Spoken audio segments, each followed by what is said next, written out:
JB, hoje eu estou olhos nos olhos com um médico infectologista super conhecido aqui na cidade. Ano passado, ele esteve aqui comigo para falar sobre a febre amarela, à época contaminando muita gente. Hoje, o assunto é a avalanche de pombos que sobrevoam Santos e os perigos das doenças que transmitem e levam à morte. Falo de Ricardo Aiden. Obrigada, meu querido, é um prazer tê-lo aqui comigo novamente. Meu, né? Com essa generosidade de vocês. Que é isso, querido. Eu já começo perguntando para você. Você concorda comigo que os pombos estão, assim, por toda parte aqui na cidade? E nas praias, nas varandas, nas janelas, nos ar-condicionados, que eles tomaram conta aqui? Com certeza, isso não é de hoje. Santos é uma cidade que propicia esse tipo de coisa, porque eles têm uma fartura, uma oferta grande de alimento. A gente tem um cinturão no porto, com os graneleiros nas safras de soja, etc., que são transportadas por caminhão para cá, para o porto. Às vezes chega a ter 3 mil caminhões por dia entrando e saindo do Porto de Santos no auge da safra. Extravasa, então eles têm alimento bastante farto à disposição deles. Pombos e ratos, que a gente tem aí, ratos estima-se que algo em torno de 5 para 1, e pombos, alguma coisa em torno de 3 pombos para cada habitante. Porque então, eu acho que piorou. Isso é que eu ando assustada. Eu sou santista, moro aqui a vida inteira, mas antigamente você ouvia falar muito dos pombos da biquinha de São Vicente, que até as mães levavam os filhos para darem comidinha. Muito lá com os meus pais. Todos nós, pois é. E no entanto, agora, então aumentaram os caminhões que carregam esses alimentos, porque eles também... outro dia eu estava caminhando, gente, normalmente pela praia, um atravessou a minha frente e pousou no meio-fio. Eu acho que esse nosso bate-papo, se Deus quiser, vai alertar aí alguma coisa para fazerem algo que nos beneficie, né? Quer dizer, você acha que essa é a razão principal pelas quais eles... O pombo, ele, como outros animais, eles se especializam, né? Eu estava outro dia num programa com outro apaixonado por esse assunto, que é o Filete, e o Filete estava dando conta, alguns detalhes que pra gente que não é especialista em animais, mas olha com a preocupação de médico, né? O Filete estava dando conta de que eles se alimentam de diversos tipos de alimento que habitualmente eles não faziam uso. Tipo assim, você deixa resto de comida, eles comem. Comem lá um arroz e feijão que sobrou de um prato, não sei aonde, enfim. Não só grãos ou coisas mais específicas. Sim. Então... Mas o que dão? É o que dão, e obviamente que por mais limpa que a cidade possa estar ou vir a estar, agora, é muito difícil, né, de controlar. Agora, Ricardo, você não acha que pelo menos assim as pessoinhas, as senhorinhas e os senhorinhos que dão comida ali nos bancos dos jardins das nossas praias seria um alerta, pelo menos para eles não fazerem, porque isso também contribui, não é? Com certeza, isso também tem uma massa crítica de gente que costuma fazer isso e advoga e defende. Santos é a cidade que tem o dobro da média de idosos em relação ao resto do Brasil. Porque a cidade plana, bem resolvida, com bons equipamentos de saúde, etc, etc. E eles vêm, programas para terceira idade, e é lógico que não se pode jogar a culpa só nos idosos. Mas o idoso, ele tem uma vontade própria. Uns querem baile nas tendas da praia, o outro é contra. E tem mais tempo. Então tem assim, e muitos fazem isso mesmo, e tem mais tempo disponível. E por mais que se queira educá-los no sentido de não fazer esse tipo de coisa, porque isso também sobra para rato e tudo mais, e os ratos também, a população de ratos vai crescendo paralelamente e traz uma série de problemas outros, eles continuam insistindo em alimentá-los. Alimentá-los. Problema. Essa doença leva à morte. E eu soube, aqui em Santos nós tivemos 2 mortes, de um empresário e de um grande amigo nosso, meu e marido da nossa querida Clô Macia, que teve a generosidade de hoje estar aqui conosco para falar sobre o assunto. Pode entrar, Clô. Que linda, sempre toda charmosa, modelo para o resto da vida, né? Clara, querida. Obrigada, você é generosa, você é amável, você é gentil. E ela passou por todas as dores imagináveis por 4 meses e tanto com o marido dela e mesmo assim veio conversar conosco. Como começou essa história com o Mauro? Gil Mauro, tem que eu chame de Gil de Mauro, mas é o Gil Mauro Senhorais, Na né? parte da TV todo mundo conhecia como Gil Senhorais, né? Mas é Mauro, Gil Senhorais. E como eu conheci na TV, eu também chamava de Gil. Mas no Jornal da Hora que eu trabalhei com ele, era Mauro, o Maurinho. Era Vamos lá, como é que começou, Clô? Tudo começou com dor de cabeça.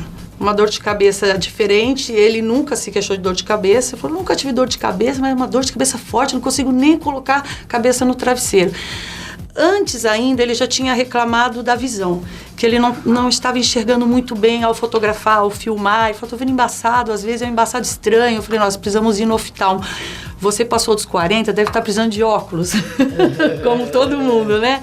E aí eu estava marcando oftalmo e tudo, só que aí ele começou com febre alta. Foi tudo muito rápido e começou com vômitos. Vômitos, febre alta, dor na cabeça era muito ruim, assim, ele gritava de dor. Não era uma dor que passava com remédio nenhum. Sim. E foi assim. E foi assim. Os sintomas são sempre esses, Ricardo, ou tem outros? Quando você tem o comprometimento do sistema nervoso central, normalmente o mais habitual é uma meningite pelo criptococo.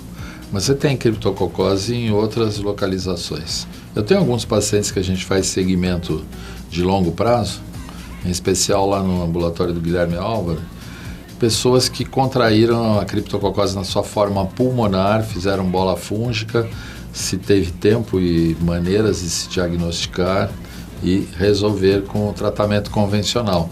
Mas são monitorados porque, teoricamente, podem reabrir isso daí. Entendi. Né? Tem algumas com follow-up de 5, 6 anos. Nossa. Já. Só que Mas a meningite Mauro, é dramática, né? Ele dramática. também teve problema Começou pulmonar. tudo no pulmão silenciosamente, porque quando ele chegou no hospital com as dores de cabeça, ele também reclamou de uma tossinha. Aí eles pensaram, vamos ver se não é uma pneumonia. Aí fizeram a chapa do pulmão, aí chamaram todos os médicos que estavam, porque ninguém entendia o que era aquilo. Então ele tinha uma bola fúngica gigante no pulmão, silenciosa, não sei de quanto tempo, que depois subiu, né, para meninge, vamos dizer, né? Foi pro sistema nervoso central. Ele fez várias cirurgias, não? Ele abriu assim a cabeça umas 5 vezes por causa de válvula, né? Para drenar o líquor, que infelizmente esse líquor era muito denso e entupia a válvula toda hora. Aí ele entrava em convulsão, ele ficava parado e não voltava. Aí tinha que correr, abrir, desentupir válvula. Desentupiram, aí colocavam externa, válvula externa, né? Dreno externo. Aí fechavam de novo, e aí essa ladainha aí. Muito difícil. Muito difícil. Agora sim, é rara a doença? Ainda é considerada rara? Ela é rara mesmo. A gente que lida com imunodeficiência adquirida, né? Pacientes vivendo com HIV/AIDS, e às vezes o diagnóstico tardio faz com que a imunidade caia e surjam esses casos de meningite por criptococo. Eles não são incomuns em hospitais de referência, como, por exemplo, o Hospital Emílio Ribas e tudo. Ainda assim, a incidência na população geral, ela é baixa, e até porque também deve passar desapercebido em alguns casos, e não é de notificação compulsória na sua forma mais habitual. E aí você perde a noção do conjunto da coisa. Verdade. Mas se você conversar com um coletivo de infectologistas, todos eles vão ser capazes de dizer que tem um punhado de casos sob sua supervisão, às vezes alguém que se dedica mais a isso, alguém que está num fogo cruzado, por exemplo, costumeiramente no Hospital Emílio Ribas, em São Paulo, vê com frequência maior e habitual. Mas é uma doença bastante disseminada, né? No nosso meio. Agora sim, por exemplo, nos edifícios, né? A gente vê nos aparelhos de ar-condicionado.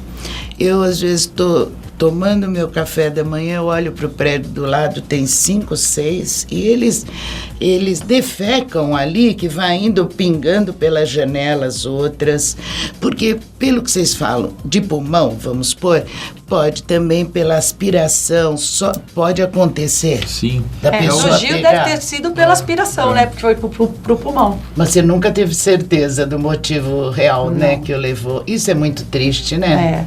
Muitos médicos falaram ar-condicionado, Clô, ar-condicionado. Eu, do meu prédio, vejo casas com ar-condicionados expostos, aquele ar-condicionado antigo, e eu vejo eles entrando nos vãos do ar-condicionado, vejo direto, cheguei até a filmar já. Falei, lá, estão entrando dentro do ar-condicionado das casas. Quer dizer, é o suficiente para nós ligarmos o ar à noite, para a pessoa ligar, entrar no seu quarto, você dormindo e aspirar. Um aerosol não só com esse tipo de fungo, mas também bactérias que podem causar pneumonias graves e tudo mais, ligados a essa questão relativa ao ar-condicionado. Na verdade, o ar-condicionado ele tem que ter uma caixa de proteção externa que evite que o pombo se domicilie, faça ninho ali. O meu consultório, quando a gente comprou, bem de início, a caixa era aberta. Eu alertei o síndico e tudo numa das primeiras reuniões, e aí a gente fechou e isolou, porque a gente ficava ali escutando o barulho deles, e aquilo ali é um tormento. Além dos perigos, exatamente. Agora, assim, por exemplo, nas varandas, né? O meu apartamento tem varanda. Eles vêm na maior tranquilidade, pousam, olham para um lado, para o outro, fazem suas necessidades e voam. Como limpar? Quais os cuidados? São várias estratégias que você tem que ter, né? Por exemplo, lá no prédio onde eu resido, ele tem um vão central. Foi uma das coisas que a gente conseguiu, além das trocas das caixas com isolamento, foi colocar uma rede que impede que eles desçam pelo vão, acessem os apartamentos a partir das áreas de serviço e tudo mais, né? Podendo inclusive invadir os apartamentos. Hoje praticamente é impossível, porque isso é revisado de tempos em tempos. Outra coisa são os fios nos beirais, que é outra coisa que impede, porque eles não conseguem pousar no fio. Tem uma casa no litoral que a gente tem uma proteção em cima. Um fio mesmo, explica direitinho, porque o pessoal precisa saber, você coloca, como se colocam às vezes aqueles fios elétricos, esse não tem nada de elétrico. Sim. Ele é apenas um fio que atrapalha a vida deles com o pé deles não consegue se adaptar àquele fio, ele não consegue ficar instalado ali. Boa ideia, e defecando, excelente, e defecando parede abaixo também. E escorrendo aquelas fezes que depois podem ser dessecadas e aspiradas. A partir da própria poeira do chão. O que se faz, né? Um exemplo que é muito tomado e que é usado no mundo inteiro para o controle adequado, porque aquilo até tem para eles lá, eu já vou falar onde, aquilo é um charme, a Piazza de São Marco em Veneza, isso que mesmo. Tem aquela revoada de pombos. Duomo também, né? Em Milão. Duomo em Milão também. Você que modelou lá com toda certeza, né? Uma das capitais da moda. Então, assim, a gente vê aquilo. Só que o que eles fazem ao terminar do dia que os pombos se recolhem? Eles lavam. Tudo. Lavam. Madrugada está sendo lavado. Quando você molha, você impede que o aerosol se forme e a pessoa inale aquilo. Entendi. E eles usam máscara e tudo mais. Esses pombos são vermifugados, são controlados. Então, na Piazza de São Marco, não vou dizer que isso daí seja o suprassumo da coisa ideal, mas pelo menos deve minimizar um número muito baixo número de ocorrências. Em Duomo, os milhos que são vendidos para as pessoas jogarem, eles têm o anticoncepcional. Tem o anticoncepcional para não proliferar. X tempo por ano eles são vermifugados para evitar o piolho do pombo, para evitar uma série de outros parasitas. Existem cuidados. Existem. Eu, sinceramente, não estou vendo cuidado nenhum aqui na nossa cidade. Eles estão se multiplicando, triplicando, e a população, porque se fosse assim só de uma maneira, mas não, é em tudo, eles estão tomando conta de todos os pequenos espaços. Imagina esse exemplo que a Clô deu do ar-condicionado, quer dizer, eles moram ali, a gente dorme feliz, exalando aquela beleza e está sujeito a pegar uma doença. E o que me chama a atenção é que não existem dados oficiais da incidência dessa doença, porque o município não é obrigado a registrar. Exatamente. Não pode fazer nada a esse respeito, como se chamar atenção. É um assunto bastante controvertido na medida que existe uma lei que impede que você elimine esse tipo de animal. Eu não vou me recordar agora, mas o Filete também falou dessa legislação, que ela é superior, ela é federal, e que se não for modificada no sentido da necessidade de se fazer um controle adequado dessas coisas, essa situação vai perdurar até porque é amparada pela lei. E toda vez que o poder público tentou aqui em Santos mexer nesse tipo de assunto, aparece sempre Sociedade Protetora dos Animais, capítulo dos pombos. E aí tem os admiradores dos pombos, Protetora dos etc. homens. Né? E você não pode nem transformar esse tipo de animal que a gente tem aqui, porque não é o pigeon que aparece na festa de Babette e que serve de alimentação, por exemplo, nobre na França. É um outro tipo. Ele é criado para essa finalidade. Então aqui você fica de mãos atadas, não consegue colocar, como ela falou, o anticoncepcional. Que parece que é caro. Mas que seria factível, né? Seria, Você pelo menos limitar. não aumentaria o número deles, como veio isso ocorrendo, já ajudaria né? bastante, né? Eu acho. E não é questão, é claro, a Sociedade Protetora dos Animais, eu amo animais, amo os cães, amo a maioria deles. Agora, é a tal história, ninguém está pedindo para ninguém matar os pombos, né? Mas as pessoas gostam dos ratos. É muito difícil gostar de uma ratazana. Eu também acho. Eu E o pombo, né? Não. Está se tornando, ou sempre foi, não sei, né? Um rato de asas que o pessoal fala, É né? verdade. E ao mesmo tempo aí os defensores falam assim, é o símbolo da paz. É sempre o mesmo. Elas daqui são cinza e preta, nenhuma é branquinha, limpinha e saudável. A gente como infectologista não pode falar a favor disso, né? Teria que haver alguma iniciativa coordenada, séria, com respeito a esse tipo de coisa. Exato, porque assim como foram 2 mortes, pode acontecer mais mas 2, tem mais tantas 2. pessoas que não morreram, mas foram comprometidas, estão fazendo tratamento é difícil. Difícil, é prolongado. o Gil Mauro ficou 4 meses. Foram 4 meses. E o que eu queria ressaltar foi o seguinte, quando ele faleceu, muita gente não sabia que ele estava doente. Enquanto ele estava doente, eu não era de colocar em redes sociais, vamos rezar, nada, a gente estava cuidando dele e tudo mais. Só que quando eu postei o falecimento, mas foi uma chuva de mensagem. O que aconteceu? 43 anos, Clô, algum acidente de carro, achavam que era alguma coisa, ou violência, alguma coisa. Aí eu fiz um post, porque não dá para eu ficar explicando todas as mensagens a muita gente. Claro. Eu fiz um post explicando o que tinha acontecido, a doença que ele tinha sido acometido, e eu só escrevi uma frase no final. Não alimentem pombos. Eu só escrevi isso. Viralizou de uma forma, mais de 200 mil compartilhamentos. Foi parar primeiro na mídia regional, né, que eu comecei a ser procurada, e depois em rede nacional, né, que eu dei entrevista para Boris Casoy, programa da Ana Hickman, todas as emissoras, todas em rede nacional, e saíram em vários blogs, sites do mundo inteiro, inclusive em Portugal, em Miami, uma amiga que mora lá saiu aqui e começou a viralizar no WhatsApp também, eu falei, nossa, que loucura, eu não esperava isso. Mas quando a imprensa começou a me procurar, eu lembrei dele, enquanto ele ainda tinha consciência. E ele sabia que ele estava com essa doença e ele tinha uma meta. Eu saindo dessa, eu vou alertar as pessoas. Então eu falei, então eu vou fazer por você, meu amor. Vou alertar as verdade. pessoas. E tem que né? E alertar. eu acho que ajudou bastante muitas pessoas, até o Poder Público do Rio de Janeiro. Se comunicou com você. Nossa, todo, assim, coisas Temos que absurdas. Nossa, a alertar, rodoviária, não sei de onde, mas é de Minas, está tomando precauções contra os pombos na rodoviária, quer dizer. Então, isso eu achei, muita gente se mobilizou e o que ele queria, a gente fez. Foi realizado. É. Perfeito. É. Gente, nós chegamos ao finalzinho do tempo.